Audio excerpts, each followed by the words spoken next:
Bien, en primer lugar quiero dar mis más sinceros agradecimientos y reconocimiento a la señora ministra, a todo ese equipo de trabajo, a mis compañeros y compañeras de toda América Latina con los que hemos trasegado durante tantos años por todas las tierras de América Latina, y a los compañeros y compañeras bolivianas cuyo ejemplo, cuyo testimonio y compromiso en este momento nos llenan de nueva energía.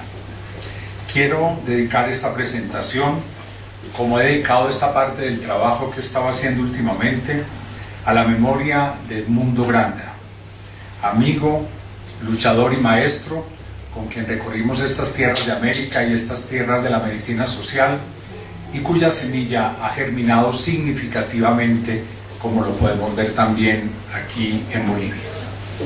Quiero confesarles francamente que es casi un acto de irresponsabilidad esto que yo hago de pretender resumir la salud pública en algunos verbos, pero lo he hecho a ciencia y conciencia, pensando que es necesario en esta amplitud del campo, en esta pérdida de horizonte en muchos casos, en esta reducción de la salud pública, algunas funciones medibles, como lo vamos a discutir, recuperar la esencia, el alma de la salud pública. Y el alma se expresa en verbos. Como muy bien dijeron aquí al principio, el Evangelio de San Juan empieza en griego, en argé, en hologos. Al principio era el verbo. El verbo resume lo sustancial, la esencia de las cosas. Las funciones son la forma de operar, de actuar, la esencia, y por eso esta búsqueda, apenas incipiente, pero que espero sirva como un estímulo intelectual, porque reconozco públicamente, sin ninguna vergüenza, es un trabajo absolutamente provisional, pero que espero que con la colaboración de ustedes y muchos otros nos pueda servir. Quiero dividir la presentación, la voy a reducir al mínimo en función del cansancio y del partido. La voy a reducir a 3 puntos únicamente. En primer lugar, la delimitación conceptual del campo de la salud pública. En segundo lugar, una breve conjugación de los verbos esenciales de la salud pública en pasado y presente. Y la última parte, la conjugación o un intento de aproximación a la conjugación en futuro de estos verbos de la salud pública. Digamos en primer lugar que lo fundamental de la salud pública es su trabajo por la vida humana. O sea, la salud pública no está en función de la enfermedad. La salud pública está esencialmente en función de la vida, del bien vivir. Podríamos decir en síntesis que la salud pública es el conjunto de saberes y prácticas relacionadas con el cuidado y el logro del bien vivir de la humanidad. Mejor bien vivir que bienestar. El estar tiene una connotación de estático, de un cierto no cambio, de una cierta no vitalidad, no intercambio, que es lo que nos da vida. Bien vivir es una categoría todavía preliminar, pero mucho más importante porque nos da el sentido del cambio, de la interrelación, de la conexión temporoespacial y con los demás. Entonces es una categoría mucho más viva, para decirlo en los mismos términos. Si entendemos entonces, y Edmundo Granda en esto fue un gran trabajador y un gran teórico de desarrollar la salud pública como un campo en relación esencialmente con la vida, podemos decir que la salud pública tiene 3 grandes dimensiones. En primer lugar, la salud pública es un campo de saber, un campo de conocimiento, múltiples conocimientos. Conocimientos ancestrales y conocimientos modernos y futuros. Conocimiento de las ciencias sociales y de las ciencias biológicas. ¿El conocimiento de qué? Del bien vivir. Todo aquello que nos ayude a entender cómo vivimos mejor, cómo controlamos las cosas que nos hacen la vida menos feliz, cómo cultivamos aquellas cosas que nos posibilitan una mejor vida. Ese conocimiento, sea o no del escalafón científico ahora, de la evidencia, etcétera, es el saber de la salud pública. La salud pública entonces es un campo del saber. Pero aclaremos, siempre el saber está permeado por el poder. No hay saber neutral, eso también tengámoslo claro. No hay un saber neutral. Entonces, si decimos que la salud pública es un campo del saber, tenemos que decir simultáneamente, es un campo del saber poder. Pero la salud pública no es solo conocimiento, investigación, pensamiento. La salud pública es un campo de acción, de una gran cantidad de acciones de la sociedad, generalmente en cabeza del Estado o dirigida o orientada por el Estado, pero es todas las acciones que la humanidad desde siempre, ahora y a futuro, ha hecho y hace y hará por el bien vivir de la gente. Acciones de prevención, acciones de saneamiento, acciones de promoción, acciones de organización de servicios, de prestación de servicios, acciones preventivas y curativas. La salud pública es un campo amplísimo de acciones. Y en presente y en futuro tenemos que seguir, digamos, descubriendo, creando las acciones que en cada momento correspondan para la acción. Pero la acción también está penetrada por el poder. Y en este segundo lugar tendríamos que decir, la salud pública es un campo de hacer poder, un campo de interacciones jugadas, realizadas en los juegos del poder en la sociedad. Y en tercer lugar, la salud pública es también un sentimiento, una percepción de mayor o menor bienestar. Podemos decir que esta población tiene más o menos salud, mayor o mejor calidad de vida, mayor o menor bien vivir. Y esos niveles, esos rangos de calidad de vida, de bienestar, de sentirse bien, de sentirse feliz y tranquilo, eso es también salud pública. Ese es el resultado de la salud pública. Entonces, rompamos con esos esquemas de la salud pública simplemente como pruebas epidemiológicas, como pruebas estadísticas, como un saber estático, y abrámonos a una salud pública de conocimientos múltiples, de prácticas múltiples interculturales, y reconozcamos la salud pública como un territorio de poder. ¿Por qué lo de los verbos esenciales de la salud pública? Ustedes saben que a finales del siglo pasado, la Organización Mundial de la Salud y la Organización Panamericana se empeñaron en identificar lo que finalmente, después de múltiples discusiones, se llamaron las funciones esenciales de la salud pública. Y lograron, después de una gran cantidad de discusiones, yo no diría que hay que abonar el interés por darle como una cierta fuerza y presencia a la salud pública, trataron de identificar y concluyeron en principio 9 y luego que había 11 funciones fundamentales de la salud pública.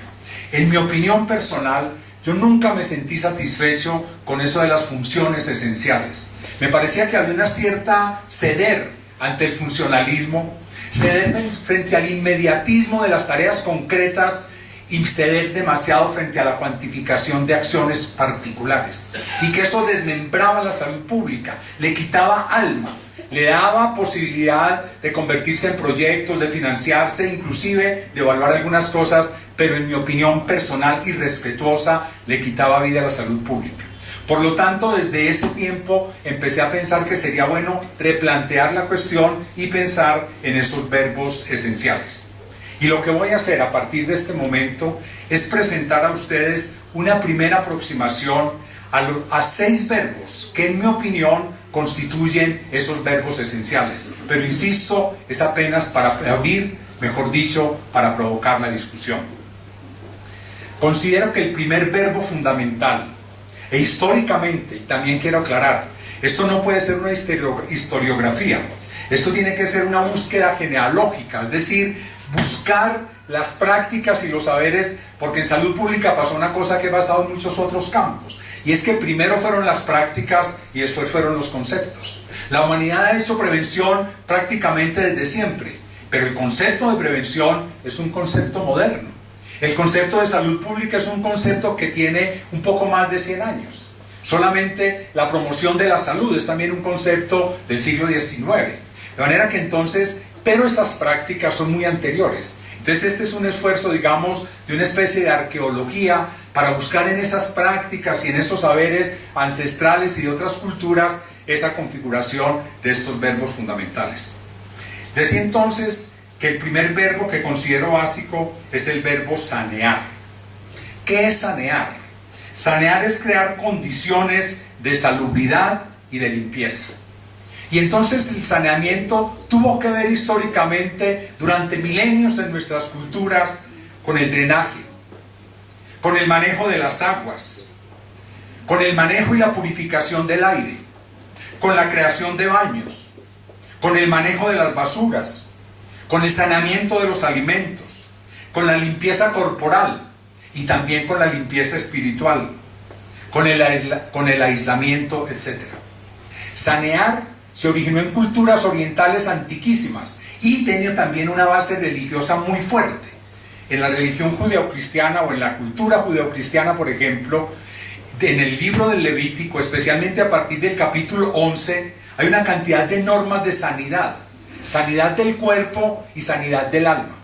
Y hoy, con sorpresa, me contaba Marco que también aquí en las culturas ancestrales había también esa condición del saneamiento del cuerpo y de la imposibilidad de que el cuerpo se presentara en ciertas condiciones, en ciertos eventos. Por ejemplo, en la cultura judeocristiana, las mujeres embarazadas, por ejemplo, no deben participar en los actos religiosos, por ejemplo. O sea que hay una mezcla, digamos, del saneamiento corporal y de una cuestión espiritual, o sea, tiene un significado, una representación interior.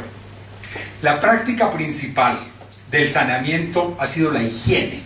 Esta palabra tampoco es tan antigua como se pretende, pero de todas maneras es mucho más antigua que la palabra salud pública. La higiene se originó justamente en esos intentos individuales y colectivos de colectividades antiquísimas de producir una limpieza de sí mismo. Y se generó en primer lugar una higiene personal. Y especialmente en Grecia hay noticias claras de cómo se cultivaba la higiene. Ustedes saben que en Grecia lo fundamental era un cuerpo limpio, pero más que limpio, un cuerpo bello para un alma sana. Después eso lo cambiaron en la cultura y cambiaron lo de bello por mente sana en cuerpo sano. Pero en Grecia se le dio un cuidado especial a la higiene, especialmente a la higiene individual. Y atención a esto. Como esto es político, era la higiene individual fundamentalmente de los aristócratas, como lo fue también en la época galénica en Roma y el periodo posterior a Roma, en donde era fundamentalmente la limpieza, la pureza de los gladiadores y de los emperadores. La dietética, por ejemplo, fue una práctica higienista supremamente antigua y hay muchas modalidades de la higiene, de la dietética. Con la dietética, ¿qué se buscaba? Que con el saneamiento de los alimentos usted comiera ciertas cosas que lo curaban de ciertas enfermedades o no comiera otras que lo previniera de otras enfermedades. ¿Verdad que la dietética ha sido, es y será también en cierta forma una práctica higiénica? En la Edad Media fue supremamente importante cuando empezaron a nacer las ciudades, porque es que uno cree que las ciudades siempre existieron. No, las ciudades son muy nuevas en la historia de la humanidad. Las ciudades son del siglo XI hacia acá. Después del año 1000 para acá empezó a haber ciudades. El cuidado en las ciudades de cómo el aire era puro, de en dónde se depositaban los cadáveres, y me llamó también la atención en las culturas ancestrales el cuidado con los cadáveres y lo que nos comentó ayer aquí Julia, que si moría alguien en una comunidad no podían arar la tierra en ese día porque la tierra estaba abierta esperando el cadáver del que había fallecido. ¿Verdad que fíjense ustedes que estas cosas, hay unas sincronizaciones, pero en las cosas históricas, eso nadie, digamos, lo elaboró o lo dispuso de esa forma. En América Latina ha habido también un trabajo en saneamiento importante. El más importante, el de las culturas ancestrales. Y tengo que reconocer que aquí vamos a tener que hacer un trabajo histórico grande para tratar de reconstruir esas prácticas higienes de las culturas ancestrales. Pero con la llegada de los colonizadores, fueran españoles o fueran portugueses, entonces se impuso lo que venía de Europa, que era lo que se llamaba la higiene pública, que era la higiene del saneamiento, ya no de las personas, sino de las colectividades. Y entonces en América hubo una especie de paralelismo, pero en ocasiones con confrontación y finalmente con una imposición, digamos así, imperial de las prácticas de la higiene pública europea sobre las prácticas tradicionales. Y a principios del siglo XIX, con el establecimiento del comercio, entonces se preocuparon por los puertos y por el saneamiento de los puertos. Y Juan César García ha hecho una historia muy clara de cómo con el saneamiento de los puertos se dio origen a lo que se llamó una especie de medicina estatal, que en cierta forma era una higiene estatal. Y esta higiene estatal tiene un fuerte componente militar. La cuestión de los puertos Y la cuestión de frente a las guerras, frente a la organización militar, la necesidad de mantener la higiene al interior de los cuerpos militares, se generó una práctica que todavía persiste y es una práctica estrictamente de corte militar en los principios, en las tácticas, en los métodos. Bien, podríamos seguir, pero insisto, como estamos mal de tiempo, pasemos al segundo verbo. El segundo verbo que considero es fundamental, nuclear en la historia de la salud pública, es el verbo controlar. La salud pública necesita y necesitará también una cierta capacidad de controlar. Y controlar en términos de regularizar, de normatizar y en ocasiones de sancionar. Porque desafortunadamente en las culturas muchas veces si no hay sanción no se cumple la norma. Y por lo tanto el verbo controlar tiene que ver también con sancionar. Michel Foucault, ustedes saben, tiene un libro muy interesante que se llama justamente Vigilar y Castigar, no referido únicamente, por supuesto, a este campo de la medicina, de la salud pública. ¿Qué se controlaba? Se controlaba el aseo, se controlaban las boticas, se controlaban los medicamentos, se controlaba y se controla el aseo, pero no solamente eso. Se controlaban las conductas, se controlaban las emociones, se controlaba el cadáver, se controlaban los cuerpos, se controlaban los enfermos, se controlan y controlaban las prostitutas. Por lo tanto, la salud pública ha tenido, y fíjense que todavía existe mucho esto de las personas que se dedican y que las secretarías de salud tienen una labor importante de controlar. El control, que era una práctica antiquísima, empezó a tomar cuerpo como política de Estado justamente a finales del siglo XVIII. Y el pico del control en salud pública es lo que en Alemania se llamó la policía médica. Miren ustedes el nombre tan contundente, la policía médica. Ustedes saben que Johann Peter Frank, un médico alemán, publicó un libro y fue el líder de esa práctica de la policía médica. ¿En qué consistía? En que el Estado, porque ya había estados que el Estado tampoco es antiguo, que el Estado tenía que saber qué era lo necesario para que la gente estuviera aliviada, sana, y él creaba las normas e imponía su manejo. Y a través de una policía médica, y el nombre es bastante descriptivo, establecía ese control. Pero no era solamente un control, insisto, de las acciones o de la materialidad de la vida humana. Era un control y se convirtió en un control de las emociones, de las conductas y en un control inclusive de los principios y de las ideas. Por eso históricamente a ese intento de policía médica se le ha llamado también una higiene absolutista, una higiene de arriba hacia abajo, o lo que Laín Trago, el historiador, llama también un despotismo ilustrado. Muy bien. La primera ley de salud pública se produjo justamente en Inglaterra en la mitad del siglo XIX y era una ley en la que había un fuerte contenido en términos de este control de la población. También en América Latina, después de la conquista, hubo mecanismos de control por parte de la corona y se creó en nuestros países lo que se llamaron los protomedicatos, que se encargaban justamente de controlar las boticas, de controlar las prácticas médicas y de controlar el manejo de las enfermedades, especialmente las epidemias, que como ustedes saben fueron gravísimas, sobre todo antes en la Edad Media. La Edad Media empezó con una epidemia, la fiebre de Justiniano, y terminó con otra epidemia, la peste. Muy bien. La higiene, estas prácticas de control se fueron erigiendo, ya no en prácticas sueltas, sino en una especie de una práctica establecida, con principios, con normas, y lo que se llamó el modelo higienista. Y se desarrolló tanto una higiene individual como una higiene colectiva, una higiene social.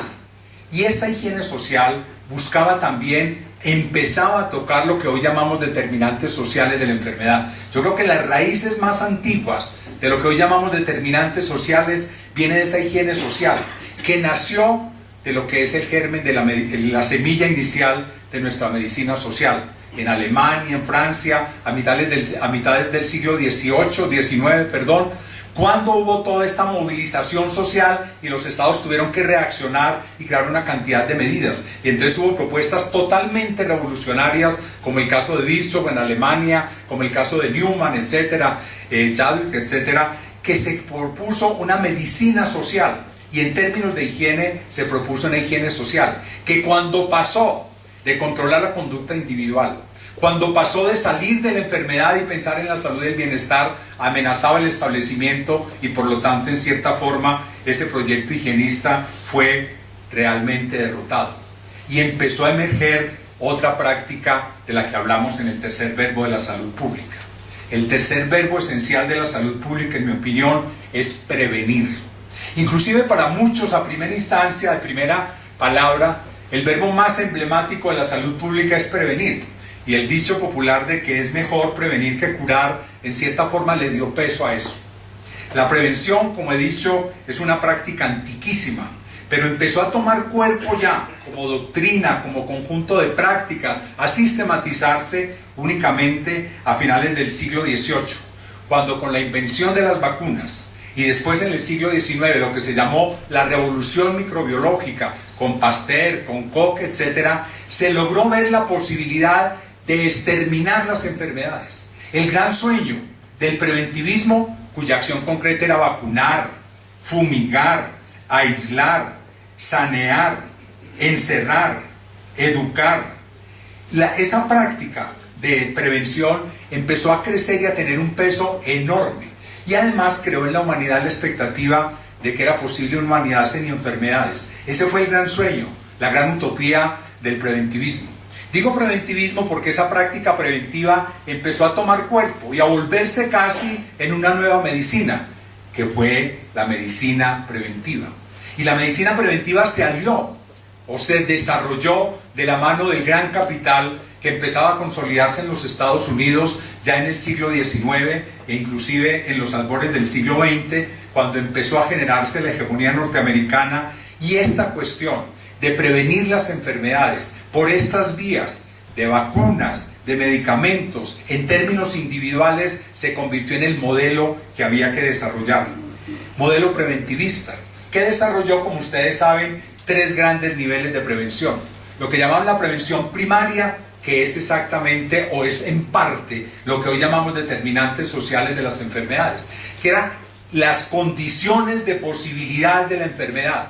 Aquellas cosas que en la estructura y en la dinámica de la sociedad hacían posible la enfermedad, que es en buena parte lo que hoy llamamos determinantes sociales. Por eso en el futuro de la salud pública, ahora en la última parte de la presentación, vamos a hablar de ese campo de los determinantes sociales. Muy bien, este modelo preventivista empezó a tener problemas serios porque tenía contradicciones. Trabajaba con el individuo, pero también provocaba y tenía el límite de la sociedad. O cuando la sociedad le imponía algo al individuo para poder prevenir y le tocaba aislarlo, etc., había una reacción del individuo.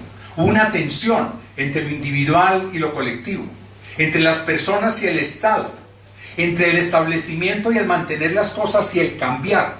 Esas tensiones, que fue lo que Sergio Arouca resumió en su tesis de grado en 1975 en un libro que muchos han leído y los que no lo recomiendo, que se llama El dilema preventivista, fue justamente, digamos así, los límites de ese intento de transformar todo en un modelo de prevención, de crear una medicina preventiva que absorbía prácticamente todos los campos de la práctica en la sociedad. La medicina preventiva entonces logró imponerse, y ustedes saben que, como vamos a ver ahora en lo de educación, se empezaron a crear departamentos de medicina preventiva y social. De eso hablaremos más adelante. Insisto que estoy apenas dando los brochazos, después en una lectura detallada podremos discutir a más profundidad. El cuarto verbo fundamental de la salud pública, y el más reciente realmente, es el verbo promover. Toda la prevención se dirige hacia la enfermedad, a impedir la enfermedad, a cortar la enfermedad. La promoción cambia el ángulo de visión y se dirige ya a la salud. No hay promoción de la enfermedad, hay promoción de la salud. Y la promoción de la salud no es, como nos han querido decir, una cuestión de ahora del siglo XX, no. Revisando con cuidado la historia, uno encuentra, yo encontré que desde el siglo XIX, justamente Bischoff, que lo podemos considerar el padre de la medicina social y que ustedes saben es el autor de esa frase famosa de que la medicina es una ciencia social y que la política no es más que medicina en gran escala, pero medicina para Virchow era esencialmente salud pública, ¿no?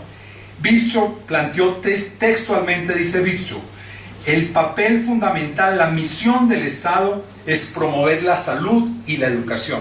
Y atención a este matrimonio salud y educación, porque yo creo que nosotros en salud hemos recortado el campo. Y si nosotros seguimos con esos fraccionamientos, no vamos a salir adelante. Y es imposible, por ejemplo, la promoción sin la educación. Por eso esta categoría fue tan importante. Entonces digo, frente a ese morbicentrismo, o como decía Edmundo Granda, esa enfermología, ¿no?, que es la categoría que Edmundo, digamos, acuñó, frente a esa enfermología, surgió entonces todo este auge de tratar de encontrar otra dimensión, la dimensión de la salud, la dimensión de defender la salud y de que eso sea una tarea estatal. Y más adelante, después de Virchow, muchos años después, casi 100 años después, o exactamente 100 años después, en 1945, otro historiador de la medicina, Henry Sigeris, planteó también que una de las 4 grandes funciones de la medicina era justamente la promoción de la salud. Pero la promoción de la salud no era rentable. La promoción de la salud no implicaba vacunas, no implicaba drogas, no implicaba un mercado amplio de medicamentos. Se dirigía a la colectivo y no al individuo. Entonces la promoción de la salud no tuvo eco. Y muchos años después de que Virchow y después de que Sigeris planteara la promoción seguía en el congelador.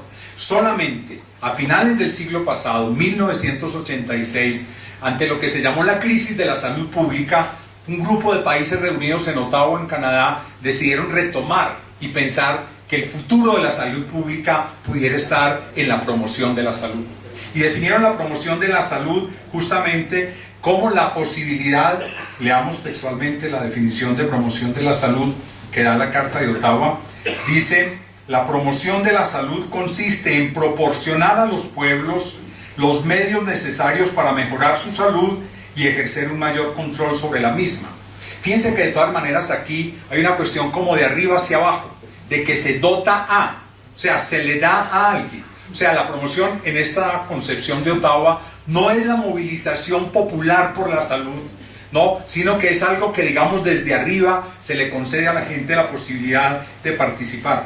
Pero de todas maneras, la promoción de la salud implicaba un avance muy grande frente a la prevención y había una cantidad de posibilidades grandes. Y de hecho, en las conferencias de promoción de la salud que ha habido desde entonces, se han ido desarrollando dimensiones muy importantes. Por ejemplo, en Adelaide, en 1988, se desarrolló lo de políticas públicas saludables. Y así posteriormente se desarrolló el tema de los ambientes favorables. En Colombia, en 1992, en la reunión de promoción de la salud, logramos hacer una especie de, de latinoamericanización de la promoción de la salud. Porque ustedes saben que en Ottawa no había ningún país latinoamericano. Ningún país latinoamericano firmó la Carta de Ottawa. Y de los países del tercer mundo, solo Polonia. Los demás eran todos los países centrales. En el 92 en Colombia intentamos hacer una especie de latinoamericanización de la salud, de la promoción de la salud, de conectarla con la inequidad, de conectarla con la paz y de establecer una relación adecuada entre la promoción de la salud y las otras prácticas. Pero así como pasó con la higiene que se convirtió en higienismo, así como pasó con la prevención que se convirtió en medicina preventiva y en un modelo totalitario, hay también el riesgo, y ya algunos lo han advertido, concretamente Roberto Passos en Brasil, de que de pronto pasemos de una medicina preventiva a lo que él llama una medicina promotora. Y Nogueira me parece a mí con un criterio serio, que no compartimos totalmente, pero él plantea que de pronto estamos ante una nueva edición de la medicina preventiva, ante un nuevo intento por penalizar, por castigar a las personas por la falta de responsabilidad, y todo ese discurso reciente del autocuidado, que tiene aspectos positivos, puede también tener un componente en esta dirección. Y lo que Nogueira dice, una especie de totalitarismo sanitario, o sea que como que el objetivo de todo es esta cuestión de lo saludable. Y hay que tener cuidado con eso porque, insisto, la sociedad tiene otra cantidad de frentes de importante trabajo. En mi opinión personal, no estamos todavía ante una medicina promotora. Es una práctica además demasiado nueva para poderse construir en una cuestión de este talante, pero de todas maneras me parece que vale la advertencia de Nogueira de que no vamos a caer ahora en una medicina promotora. Pero la promoción de la salud también se ha degenerado. Y déjenme decirles que en mi opinión personal, la peor degradación de la promoción de la salud es lo que ha pasado con el modelo de salud colombiano. Que el modelo de salud colombiano define a las empresas promotoras de la salud como aquellas encargadas de recoger los recaudos de las cotizaciones de la gente y organizar la prestación de los servicios vendidos de salud. Eso no es promoción de la salud, esa es la negación histórica de la promoción de la salud. O sea que estas prácticas también, porque como hemos dicho, son prácticas políticas, tienen también sus desviaciones. El quinto y penúltimo verbo de la salud pública que considero y que creo que ya está en la cabeza de todos ustedes es el verbo educar. Es esencial a la salud pública educar. La educación obviamente tiene muchas dimensiones. Yo quiero pensar y plantear la educación como una práctica libertaria y como un camino hacia la creatividad.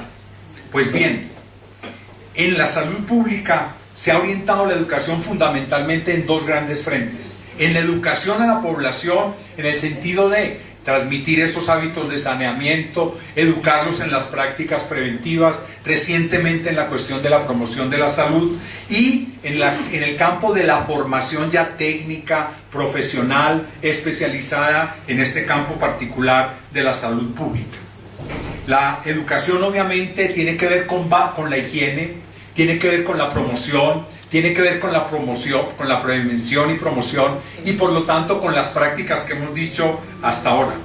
Y es también una práctica antiquísima. En Grecia se educaba para que el cuerpo estuviera bien y para que el orden social se mantuviera. En Roma se educaba, Roma educó menos, Roma se preocupó más, digamos, por la arquitectura sanitaria. Por eso Roma se considera mucho la cuna de la salud pública, porque allá se dedicaban a construir acueductos que todavía uno ve cuando visita ciudades de Italia o después en Europa, en España, etc. Roma fue como más de construcción, de termas, de baños públicos, etc. Grecia tuvo un concepto como más teórico y más elaborado conceptualmente de las cosas. En la Edad Media ustedes saben que hubo un oscurantismo terrible y prácticamente la educación cayó a un plano terriblemente secundario, terciario, hasta que a finales de la Edad Media y el principio de lo que fue la Ilustración, y estamos hablando ya del siglo XVIII, quiero resaltar el pensamiento de Juan Jacobo Rousseau. En el contrato social, Rousseau establece que la ignorancia enferma, oiga esta frase, la ignorancia enferma, y yo creo que muchos compartimos esa expresión. La ignorancia enferma. Entonces, por lo tanto, según Rousseau, la educación en salud tiene un doble beneficio. Por una parte, la salud te cura de la enfermedad por una parte y te libera de la ignorancia. Y fíjense ustedes esta persistencia de este matrimonio de la educación con la salud que muchas veces perdemos de vista. Esta acción educativa para liberar de la enfermedad de la ignorancia es lo que Henry Sigers considera una higiene desde abajo. Recuerden que hablamos de la higiene desde arriba, la policía médica. Y esta otra, que es educativa, que es la transformación del pensamiento y la ilustración de las personas, es lo que se ha llamado una higiene desde abajo.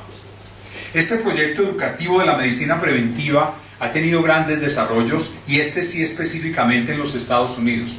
Por cuestiones de tiempo solo enuncio que en la escuela de Johns Hopkins fue el núcleo central de este proyecto educativo en el campo de la salud pública, que se creó allá, ustedes saben, la Escuela de Salud Pública con dos grandes departamentos, uno de ellos justamente que se dedicaba a este campo, y que ese modelo se exportó y fue el que se extendió no solo por América Latina, sino por el mundo.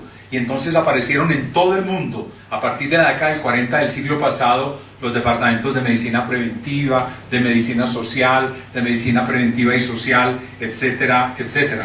Y se habló justamente de un modelo específico, lo que Richard Brown llama los Rockefeller Medicine Men, los médicos Rockefeller, o lo que Elizabeth Finn llama la medicina, el modelo Hopkins. Muy bien.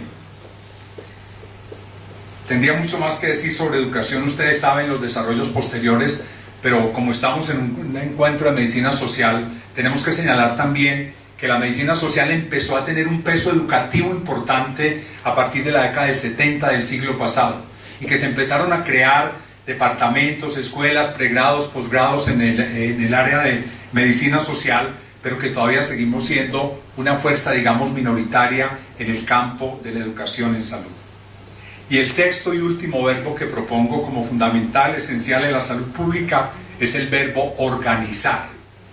La salud pública ha servido para organizar servicios, pero no para organizar a la población.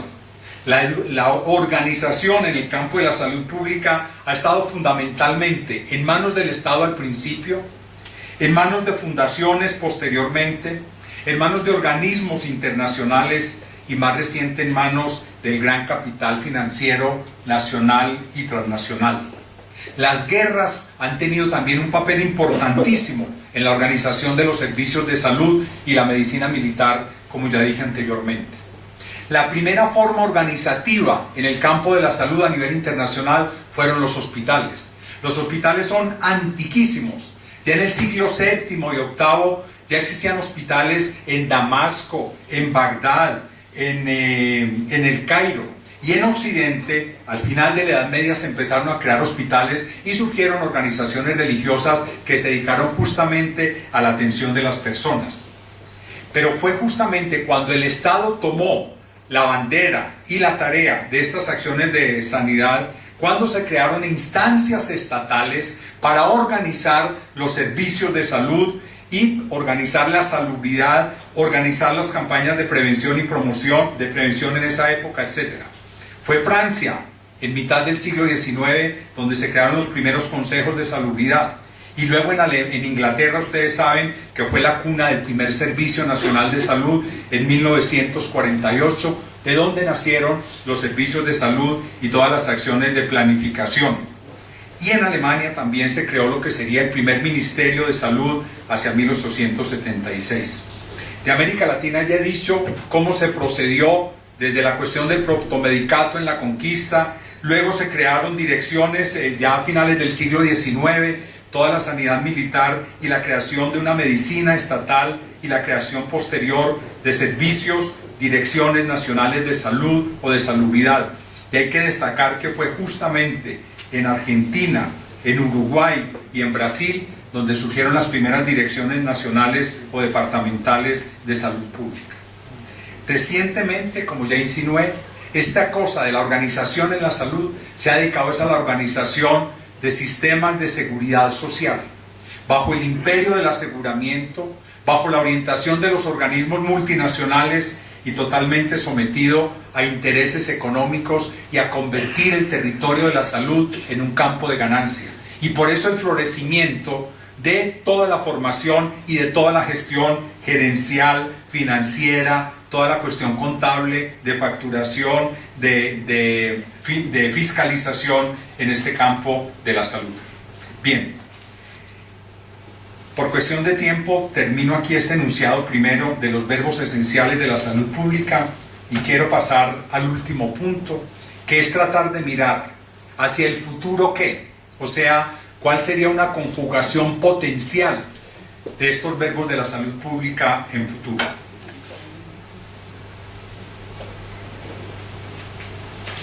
En primer lugar, las tareas de saneamiento básico, ya prácticamente completadas en algunos países, están francamente incompletas en la mayoría de ellos, con algunos aspectos importantes. Hay todavía millones de personas pobres en el mundo sin agua potable en sus casas, sin adecuada disposición de las excretas ni correcto manejo de las basuras. Solo los indicadores de morbimortalidad de algunas enfermedades infecciosas e inmunoprevenibles siguen siendo alarmas, con frecuencia desatendidas o en ocasiones sobredimensionadas. La epidemia inconclusa de cólera en Haití, las recientes pandemias de SARS y de gripa H1N1, el resurgimiento internacional de la tosferina y la más reciente mutación de la Escherichia coli en Alemania son ejemplos vivos, entre otros, de las falencias y desafíos en saneamiento en un mundo desigualmente globalizado. Pero además, la situación sanitaria se agrava y las tareas pendientes del saneamiento se incrementan a futuro con las nuevas condiciones ambientales derivadas de contaminantes industriales, visuales y de ruido en las ciudades, con los desechos de la tecnología, con la utilización de la energía nuclear.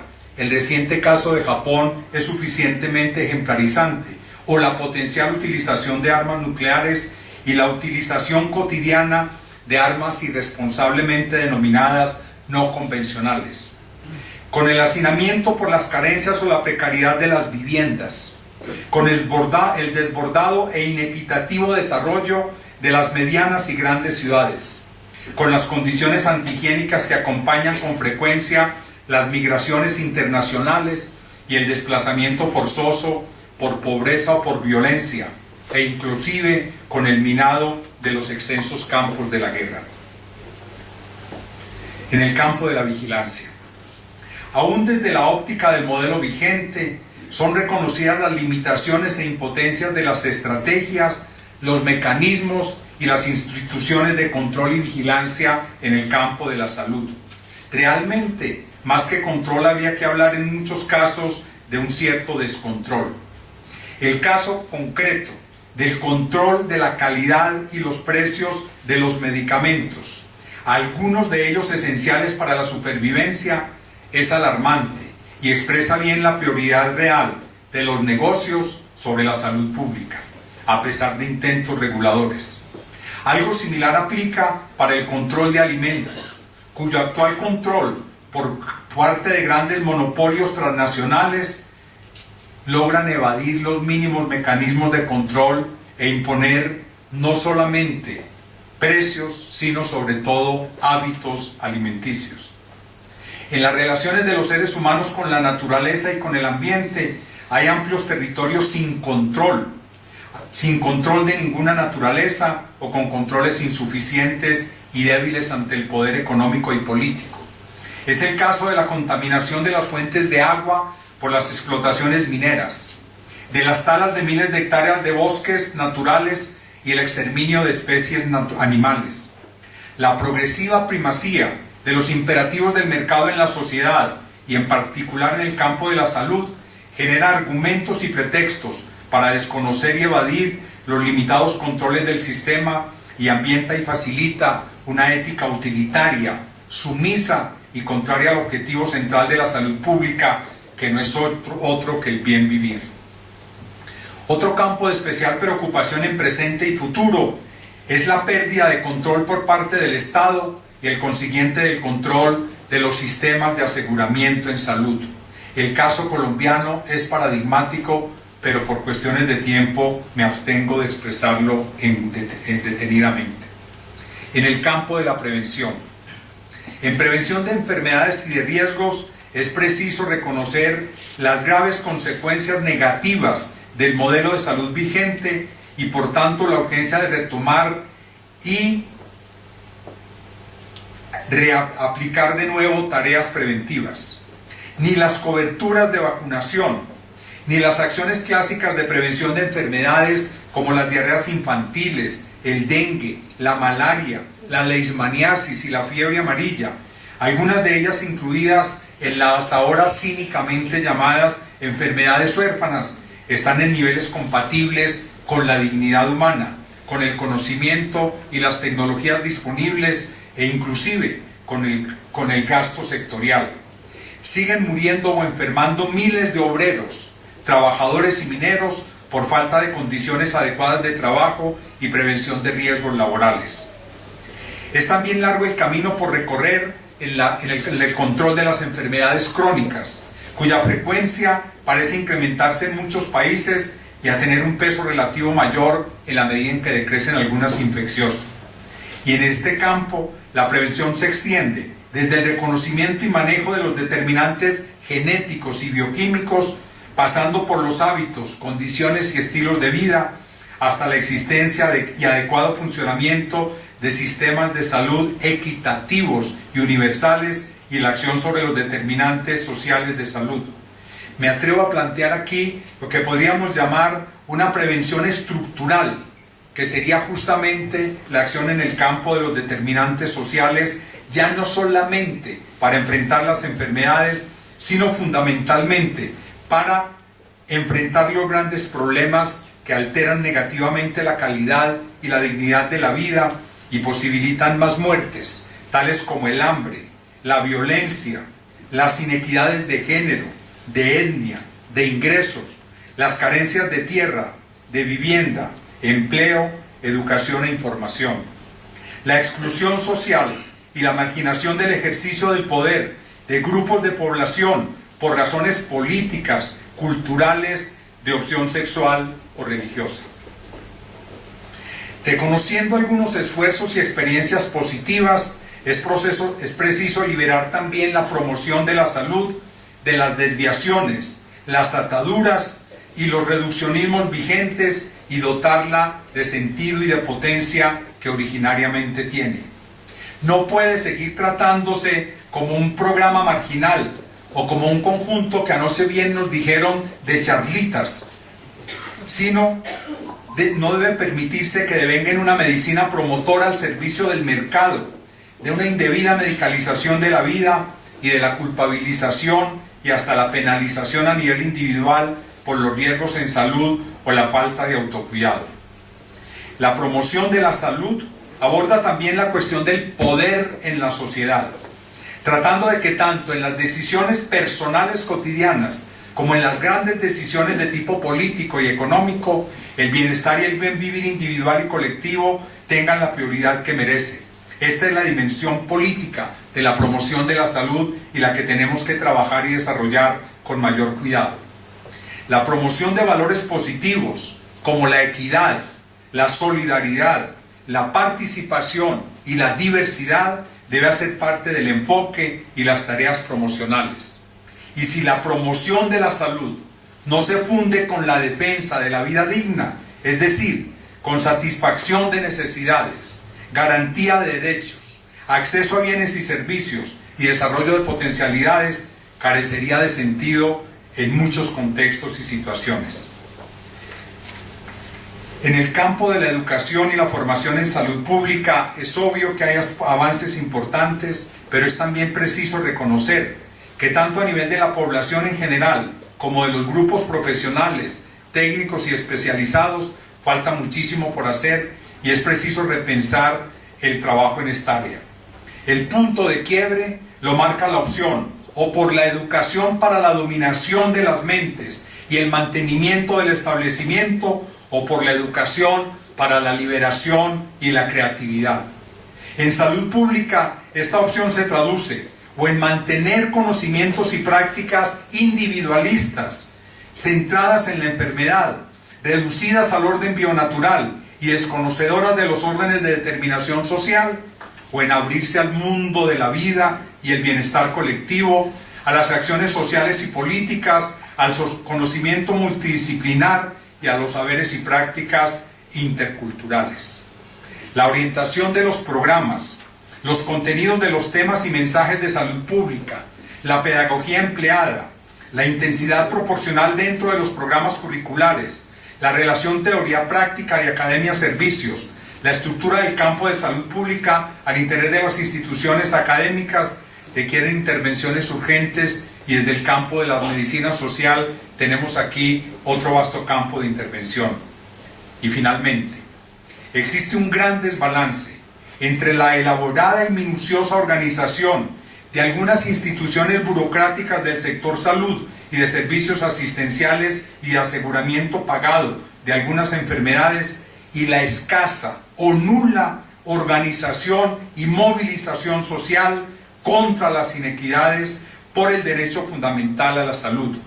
Los y las salubristas debemos respaldar, promover y apoyar con constancia y firmeza la tarea de estimular los diversos procesos de organización, participación y movilización de sectores sociales, populares, gremiales, académicos, sindicales y políticos en defensa de condiciones de vida digna y por la garantía efectiva del derecho a la vida digna.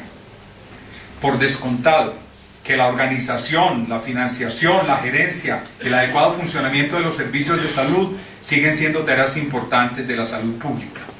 Pero es preciso recuperar su orientación y sus finalidades, saliendo del orden mercantil y el imperio de la ganancia e instalando y priorizando el orden de la vida digna y los postulados de bienestar y bien vivir repetidamente enunciados en esta primera aproximación. Muchas gracias.